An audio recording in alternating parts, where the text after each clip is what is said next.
दोस्तों नमस्कार, आशा करता हूं कि आप सब अच्छे होंगे। आज हम शुरुआत करने वाले हैं फंडामेंटल राइट्स की और इस टॉपिक को मैं कई वीडियोस में कवर करने वाला हूं। ठीक है, एक वीडियो में इस पूरे टॉपिक को कवर कर पाना बहुत मुश्किल है क्योंकि आर्टिकल 12 से लेकर के आर्टिकल 35 तक में समझना है और इतने सारे आर्टिकल्स को समझने में समय लगेगा। इस वजह से हम हर एक वीडियो में मैक्सिमम 3 से 4 आर्टिकल्स को कवर करेंगे और इन डेप्थ डिस्कशन करेंगे हर एक आर्टिकल के विषय में, उसके विषय में सुप्रीम कोर्ट के क्या जजमेंट्स हैं, सुप्रीम कोर्ट के क्या कमेंट्स हैं या किसी हाई कोर्ट का कोई इंपॉर्टेंट जजमेंट किसी आर्टिकल को लेकर के है, तो उन सारी चीज़ों को हम समझेंगे। लेकिन टॉपिक को स्टार्ट करने से पहले सबसे पहले हमें ये समझना आवश्यक है कि ये फंडामेंटल राइट्स आखिर आया कहाँ से, फंडामेंटल राइट्स की शुरुआत कैसे हुई। क्योंकि जहाँ तक आपको भी मालूम है और सबको मालूम है कि आज से 300-400 साल पहले अगर आप चले जाएं तो ज़्यादातर देशों में एक राजा हुआ करता था, राजतंत्र की व्यवस्था थी। ठीक है, और राजा को ऐसा माना जाता था कि एक ईश्वर है, गॉड है, इस गॉड से सारी शक्तियाँ मिली है राजा को, और ये जो राजा है ये ईश्वर का प्रतिनिधि है। ईश्वर ने ही इसे अपना प्रतिनिधि बना करके धरती पर भेजा है और इसी वजह से इसे राज करने का सारा अधिकार है। अब राजा को देश चलाना है, देश चलाने के लिए राजा क्या करता था कि अपने कुछ मंत्रियों को नियुक्त करता था, कुछ मंत्री बनाते थे, कुछ लोगों को अपने नियर एंड डियर वंस को मंत्री बना दिया जाता था और ये जो मंत्री था इसको कुछ अधिकार राजा देता था। बाकी आम जो जनता थी, नॉर्मल जो पब्लिक थी, पब्लिक को कोई अधिकार नहीं था, पब्लिक को कुछ नहीं मिल रहा था, कोई अधिकार नहीं था पब्लिक को। ये मंत्री लोग बहुत ज़्यादा एक्सप्लॉइट करते थे, बहुत ज़्यादा इन पर शोषण होता था। एक दिन क्या हुआ कि पब्लिक ने राजा के खिलाफ विद्रोह कर दिया। कहाँ की पब्लिक ने? लंदन की पब्लिक ने। उस वक्त वहाँ के राजा थे किंग जॉन। इसके खिलाफ विद्रोह हुआ, लंबा संघर्ष चला पब्लिक और राजा के बीच में। अंततः राजा ने पब्लिक के कुछ डिमांड्स को मानना मंजूर कर लिया। पब्लिक की डिमांड्स थी कि हमें कुछ अधिकार दिए जाए, तो राजा ने कहा चलो ठीक है, मैं तुम्हें कुछ अधिकार दे देता हूँ। ये अधिकार क्या थे? बहुत बेसिक किस्म के अधिकार थे। इन अधिकारों में कहा गया कि चलो ठीक है, तुम्हें बेवजह का अरेस्ट नहीं किया जाएगा, तुम्हारी ज़मीन तुम्हारी अपनी होगी, तुम अपने ज़मीन पर कृषि करना चाहो कृषि करो या कोई व्यवसाय करना चाहो व्यवसाय करो, तुम्हें हम रोक टोक नहीं करेंगे। छोटे छोटे बहुत बेसिक अधिकार थे, कोई बड़ा अधिकार इन लोगों को मिला नहीं था। और इसमें भी क्या था कि जो अमीर लोग थे उन लोगों को कुछ अलग अधिकार मिला, जो गरीब थे उन्हें कुछ अलग अधिकार मिला। तो सबको एक जैसा अधिकार भी नहीं मिला था, हर अलग अलग किस्म के लोगों को, अलग अलग वर्गों को अलग अलग अधिकार मिला था। ठीक है, लेकिन दुनिया के इतिहास में पहली बार ऐसा हो रहा था कि अधिकार दिए जा रहे थे सीधे तौर पर पब्लिक को, छोटे ही सही पर अधिकार मिले थे। तो ये जो अधिकार मिला था ना, जो एग्रीमेंट हुआ था पब्लिक और किंग के बीच में, इस एग्रीमेंट को कहा गया द मैग्ना कार्टा लिबर्टेटर। ठीक है, यहां तक तो ठीक था, थोड़े बहुत अधिकार मिल गए। इसके बाद एक धमाका अभी होना बाकी था। वो धमाका था अमेरिका का अस्तित्व में आना। आपको मालूम है 1776 में अमेरिका बना और अमेरिका के बनते ही अमेरिका के जो लीडर्स थे उन लोगों ने कहा कि हम अपने जनता को, हम अपनी पब्लिक को कुछ बेसिक राइट्स देंगे, कुछ फंडामेंटल राइट्स देंगे। तो फंडामेंटल राइट्स का कंसेप्ट सबसे पहले अमेरिका में आया। ठीक है, यहाँ पर एक ड्राफ्ट तैयार किया गया, जेम्स मेडिसन ने एक ड्राफ्ट तैयार किया, नाम याद रखिएगा, जेम्स मेडिसन। इसने एक ड्राफ्ट तैयार किया। ड्राफ्ट क्या था? ड्राफ्ट का नाम था bill of rights, bill of rights. ठीक है, बिल ऑफ राइट्स तैयार किया। इस बिल ऑफ राइट्स को 10 बार अमेंड किया गया, टोटल 10 बार अमेंड किया गया और इन 10 अमेंडमेंट्स के बाद इसे जोड़ दिया गया यूएसए के कॉन्स्टिट्यूशन में। यूएसए के कॉन्स्टिट्यूशन में इसे ऐड कर दिया गया और ये जो बना, ये बना basic fundamental rights, 10 fundamental rights USA का। जैसे ही यूएसए में फंडामेंटल राइट्स आया यूएस के कॉन्स्टिट्यूशन में, जस्ट बिकॉज कि कोई इंसान यूएस का सिटीजन है, उसे कुछ फंडामेंटल राइट्स होंगे जो उससे कोई नहीं छीन सकता, even the state can not take away his rights. तो ये जब कंसेप्ट आया और दुनिया को जब ये पता चला कि ऐसा भी एक देश है इस दुनिया में जहाँ सिर्फ सिटीजन होने के कारण ही अधिकार दिए गए हैं, तो फिर हर जगह धीरे धीरे फंडामेंटल राइट्स की डिमांड शुरू हो गई। अब उस वक्त हम तो गुलाम थे, हमारे यहाँ अंग्रेजों का शासन था, लेकिन जैसे ही हम आज़ाद हुए 1947 में, तो हमारी आज़ादी के साथ ही हमारे जो कॉन्स्टिट्यूशन के फाउंडिंग फादर्स थे जिन्होंने हमारा संविधान बनाया, उन लोगों ने कहा कि हम इस 10 अमेंडमेंट और वगैरह वगैरह का इंतजार नहीं करेंगे, हम अपने मूल संविधान में ही कुछ फंडामेंटल राइट्स देंगे अपने सिटीजन्स को और सबको एक समान अधिकार देंगे। तो ये चीज़ हमारे फंडामेंटल राइट्स का जो कंसेप्ट था, ये हमारे कॉन्स्टिट्यूशन में स्टार्टिंग से रहा है। अब आर्टिकल 12 से आर्टिकल 35 तक रहा है, तो अब हम एक एक करके समझेंगे कि कौन कौन से आर्टिकल्स में क्या क्या लिखा गया है, कौन कौन से अधिकार पब्लिक को दिए गए हैं। तो सबसे पहले हम पहला आर्टिकल देखते हैं। पहला आर्टिकल है आर्टिकल 12। तो अब ये आर्टिकल क्या कहता है? इस आर्टिकल में कहा गया है unless the context otherwise requires. इस चीज़ को समझ लीजिए कि unless the context otherwise requires का मतलब है कि सामान्य तौर पर जब तक कि कहीं स्पेसिफिकली स्टेट को अलग तरीके से परिभाषित ना किया गया हो, तब तक स्टेट का मतलब होगा government and parliament of India. Bharat का जो सरकार है और भारत की जो पार्लियामेंट है वो government and legislature of each state, जितनी भी राज्य विधानसभाएं हैं और वहाँ की जो सरकार है, राज्य सरकार है, वो जितना भी लोकल या अदर अथॉरिटीज़ है, जैसे कि आपका पंचायत है या फिर आपका म्युनिसिपल कॉरपोरेशन है या जो मेयर का चुनाव होता है, जितना भी है, जो भी भारत के राज्य क्षेत्र के अंदर है, टेरिटरी ऑफ इंडिया के अंदर है या फिर जो गवर्नमेंट के कंट्रोल के अंदर है, उन सब को स्टेट कहा जाएगा। बेसिक इसका मतलब ये है कि सरकार से जिन जिन संस्थाओं को शक्ति मिली हुई है वो सब स्टेट की लिस्ट में आएंगे, स्टेट हैं, उन सबको स्टेट कहा जाएगा। इसका मतलब IAS जो है, IAS भी स्टेट है, IPS जो है, IPS भी स्टेट है, पुलिस जो है, पुलिस भी स्टेट है, CBI जो है, CBI भी स्टेट है, इंटेलिजेंस ब्यूरो जो है, इंटेलिजेंस ब्यूरो भी स्टेट है, NIA जो है, NIA भी स्टेट है, NIA भी स्टेट है। ठीक है, तो जितने भी संगठनों को, जितने भी संस्थाओं को सरकार के तरफ से शक्ति दिया गया है, पावर दिया गया है, वो सब स्टेट हैं। बेसिक मतलब इसका सिर्फ इतना ही है, ये जो स्टेट का डेफिनेशन है। अगर ये समझ गए हैं तो अब हम आर्टिकल 13 पर आते हैं। आर्टिकल 13 में क्या लिखा गया है इसे समझिए।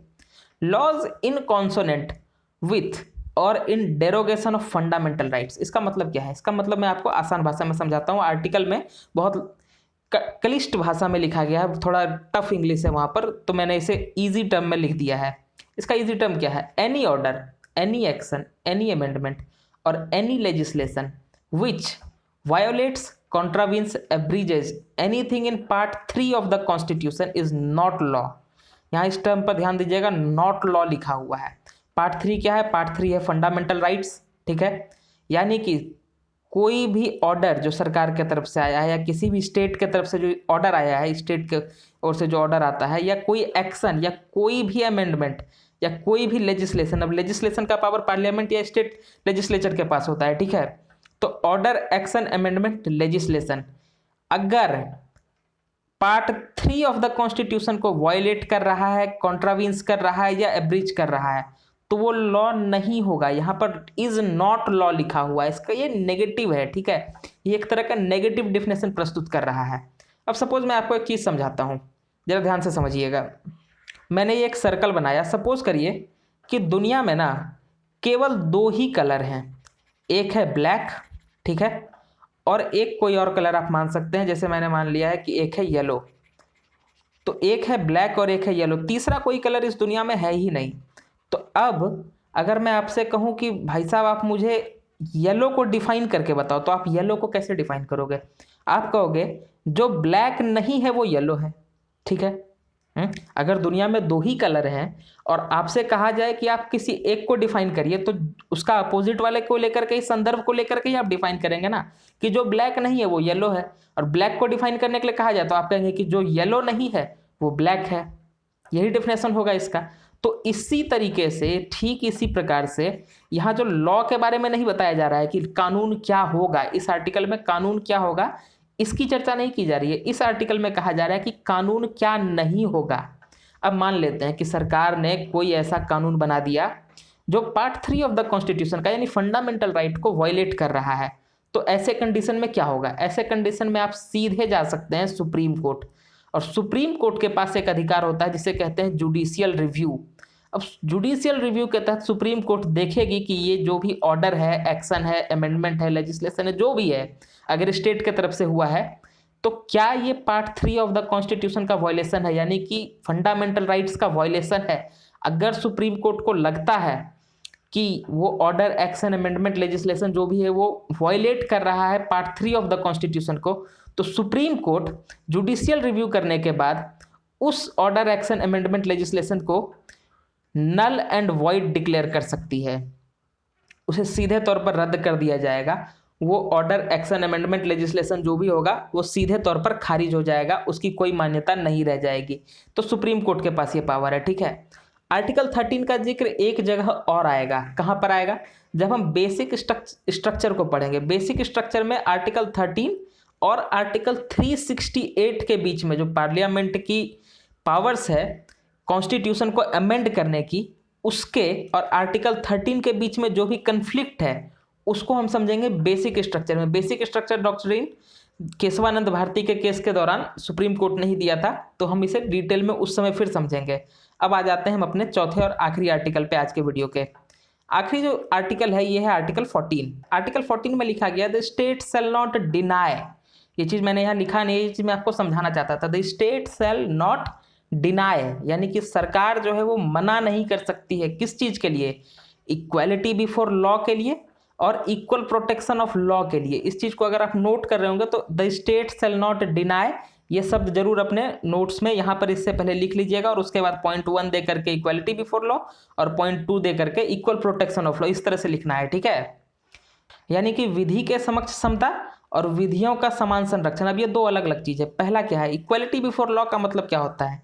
इक्वालिटी बिफोर लॉ का मतलब होता है कि सरकार की नज़र में, कानून की नज़र में कोई डिस्क्रिमिनेशन नहीं होना चाहिए, किसी प्रकार का भेदभाव नहीं होना चाहिए कानून की नज़रों में, ठीक है।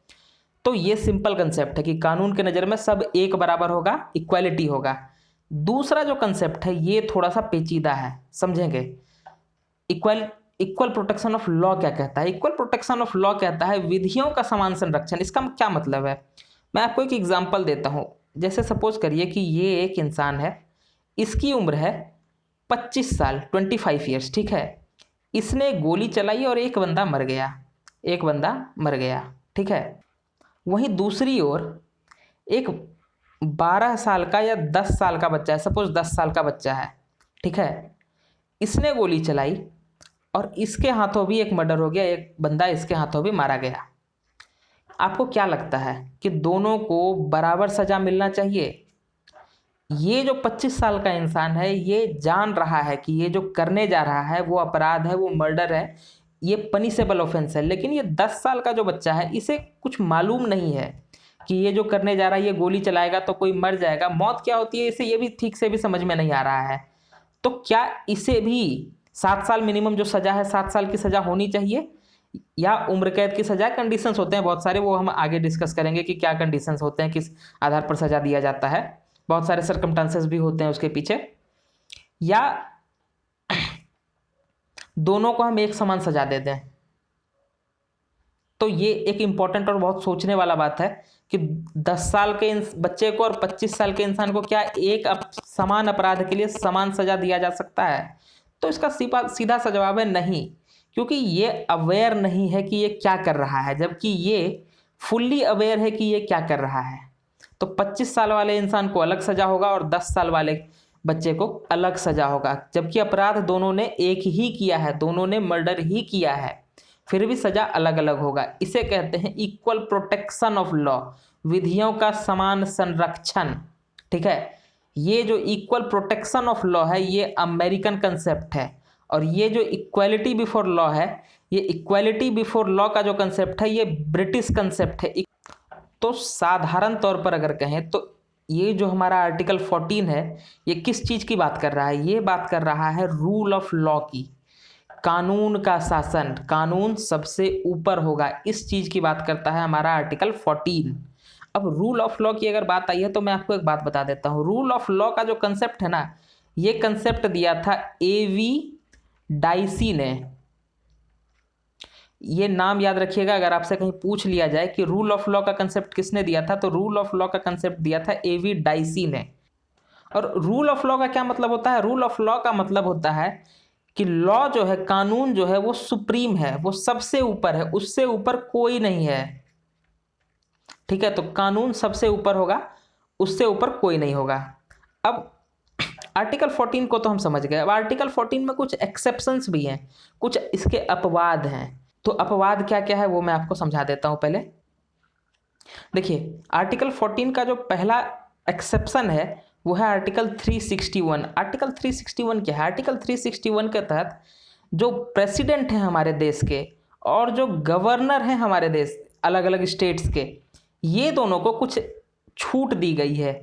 इन दोनों को छूट क्या है, अपने ऑफिशियल कैपेसिटी में जो भी फैसला प्रेसिडेंट या गवर्नर लेंगे, जो भी डिसीजन लेंगे, जो भी एक्शंस होगा इनका, उसके लिए प्रेसिडेंट और गवर्नर भारत के किसी भी कोर्ट में आंसरेबल नहीं होंगे। कोई भी कोर्ट इनसे इनके ऑफिशियल पोस्ट पर रहते हुए इनका ऑफिशियल कैपेसिटी में लिया गया डिसीजन को लेकर के सवाल जवाब नहीं करेगा। तो ये पहला एक्सेप्शन है, ठीक है। दूसरा एक्सेप्शन क्या है? दूसरा एक्सेप्शन है फॉरेन एम्बेसडर्स। आपको मालूम है कि जितने भी देशों के साथ हमारे डिप्लोमेटिक रिलेशंस हैं, उन सब के कुछ डिप्लोमेट्स हमारे देश में रह रहे होते हैं, ठीक है। अब ये जो विदेश से आए हुए, मान लेते हैं ये कोई अमेरिका का डिप्लोमेट है, इसने भारत में कोई तरह का गड़बड़ किया है, तो हम इसे इंडिया के कोर्ट में आंसरेबल नहीं ठहरा सकते हैं। इसे हम सीधा सीधा वापस भेज सकते हैं। ये अधिकार है मेरे पास कि हम इसे कहते हैं कि तुम लौट जाओ। इसे कहते हैं पर्सोना ग्रेटा, मतलब कि जो पर्सन आया हुआ है हमारे आतिथ्य के योग्य नहीं है, तो उसके तहत हम उसे लौटा देते हैं, ठीक है। उस कंसेप्ट के तहत कि तुम वही चले जाओ वापस। वो अपने देश में जाकर के भले आंसरेबल हो सकता है हो, लेकिन मेरे देश के कोर्ट में ये फॉरेन एम्बेसडर जो है किसी भी कोर्ट में आंसरेबल नहीं होगा अपने किसी भी एक्टिविटी के लिए, ठीक है।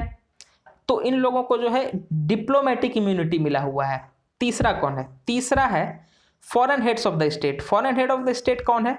मान लेते हैं कि जैसे कोई राजा है, तो राजा जब आता है किसी देश का हमारे देश में, या कोई जो प्रधानमंत्री है या किसी देश का राष्ट्रपति है, तो वो लोग जब हमारे देश में आएंगे तो वो भी हमारे देश के किसी भी कोर्ट में आंसरेबल नहीं होंगे, किसी भी कोर्ट में जवाबदेह नहीं होंगे। उन्हें भी पूरी तरह से डिप्लोमेटिक इम्यूनिटी मिला हुआ है, ठीक है। वो भी किसी कोर्ट में आंसरेबल नहीं होते हैं। अब एक जो लास्ट एक्सेप्शन है वो है आर्मी ऑफिसर्स का। आपको मालूम है कि जो भी आर्मी ऑफिसर्स हैं, अगर वो ऑन ड्यूटी हैं, तो ऑन ड्यूटी आर्मी ऑफिसर को अरेस्ट नहीं किया जाता है। सिविलियन पुलिस उन्हें अरेस्ट नहीं करती है। उनको अरेस्ट करने के लिए स्पेशल आर्मी पुलिस आती है। आर्मी का अपना एक पूरा डिपार्टमेंट है इन चीज़ों के लिए, वो इन्हें अरेस्ट कर सकती है। ऑन ड्यूटी आर्मी ऑफिसर को पुलिस अरेस्ट नहीं कर सकती है, ठीक है। इसके अलावा क्या है कि आर्मी ऑफिसर्स ने सपोज कि कोई क्राइम किया है, कोई अपराध किया है किसी आर्मी के अधिकारी ने, तो वो इंडिया के जो नॉर्मल हमारा कोर्ट है, डिस्ट्रिक्ट कोर्ट है या फिर जो हाई कोर्ट है, इसमें आंसरेबल नहीं होते हैं। उनके लिए स्पेशल आर्मी कोर्ट बनाया जाता है। आर्मी कोर्ट होता है उनका, आर्मी का स्पेशल कोर्ट है। वहाँ पर उनके ऊपर कार्रवाई होगी, वहाँ उनका कोर्ट मार्शल होगा, सजा भी होना होगा तो वहीं से होगा। तो ये सारा प्रोसेस है। तो कुछ हद तक, पूरी तरह तो नहीं, लेकिन कुछ हद तक आर्मी ऑफिसर्स को भी आर्टिकल 14 से, ये जो हमारा इक्वालिटी वाला कंसेप्ट है, इससे कुछ इम्यूनिटी मिल जाता है। तो ये था हमारे आज का आर्टिकल 14 तक का डिस्कशन। आर्टिकल 15 से जो अब नेक्स्ट डिस्कशन होगा, आर्टिकल 15 से लेकर के आर्टिकल 18 या 19 तक होगा, तो उसे हम अगले वीडियो में कवर करेंगे, ठीक है। तो अगर आप चैनल पर नए आए हैं तो चैनल से जुड़ जाइए। सब्सक्राइब का बटन आपको नीचे दिख रहा होगा रेड कलर में, उसे क्लिक कर दीजिए, सब्सक्राइब कर लीजिए, बेल आइकन को भी दबा दीजिए। और हमारे टेलीग्राम चैनल का भी लिंक आपको नीचे मिल जाएगा डिस्क्रिप्शन में। टेलीग्राम चैनल पर से जुड़ जाइए, आपको वहाँ पर भी नोटिफिकेशन मिलेगा। भविष्य में मैं वहाँ पर सारे नोट्स भी अपलोड करूँगा। हर एक चैप्टर बाय चैप्टर पूरा इंडियन पॉलिटी का नोट्स आपको मिल जाएगा, इंटरनेशनल रिलेशंस का नोट्स मिल जाएगा। तो सारे नोट्स भी अगर आपको चाहिए, अभी फिलहाल नहीं होने वाला है अपलोड, लेकिन जल्दी ही मैं अपलोड करूँगा सारे नोट्स अपने टेलीग्राम चैनल पर। तो टेलीग्राम चैनल से भी जुड़ के रहिए। नीचे आपको IAS डिजिटल का यूट्यूब चैनल का लिंक भी मिल जाएगा आपको, अगर आप फेसबुक पर देख रहे हैं तो। और अगर आप यूट्यूब पर देख रहे हैं तो सीधे आप हमारे चैनल के नीचे जहां सब्सक्राइब लिखा हुआ है, सब्सक्राइब पर क्लिक करके चैनल को सब्सक्राइब कर सकते हैं। अगले वीडियो का नोटिफिकेशन के लिए बेल आइकन को भी दबा दें। मिलते हैं नेक्स्ट वीडियो में, तब तक के लिए धन्यवाद।